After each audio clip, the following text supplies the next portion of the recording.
Good day, everyone. My name is June Aculiador, and I'm going to talk about social marketing and social mobilization, a strategic, participatory, and people centered practice today.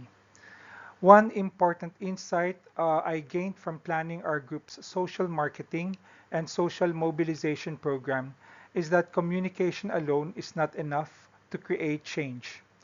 A program becomes stronger when it is grounded in a clear understanding of the audience, the problem, the barriers to change, and the different stakeholders who can influence outcomes. This helped me realize that social marketing is not just about crafting persuasive messages, while social mobilization is not just about gathering people. Both require strategy, research, participation, and alignment with real community needs. Another insight I found valuable is the importance of identifying different audiences and partners. In planning our program, I understood that change does not depend only on the target beneficiaries. Policymakers, community leaders, donors, partner organizations, even the general public can affect whether the desired behavior or social action will succeed.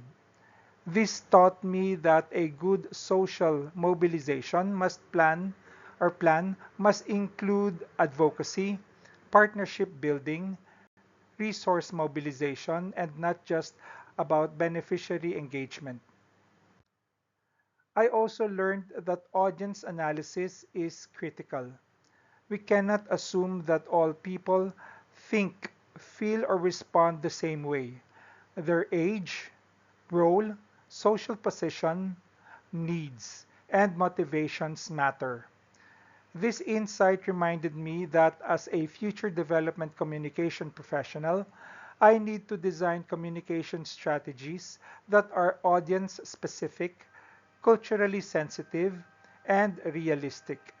A message, channel, or activity will only work if it matches the context of the people involved. Another important lesson is that participation and empowerment must be central. Social mobilization should not treat people as passive recipients of information. Instead, it should help them become active participants in solving their own problems. This is a powerful DevCom principle because it emphasizes agency, ownership, and sustainability. When people understand the issue, develop the needed skills, and feel that they are part of the process, the chances of lasting change become higher. I also appreciated the role of monitoring and evaluation in planning. It is not enough to simply implement activities and assume they worked. We need to track progress, identify problems early, and determine whether the objectives were achieved, especially in terms of changes in knowledge, attitude, and behavior. This reminded me that effective development communication must be evidence based and reflective.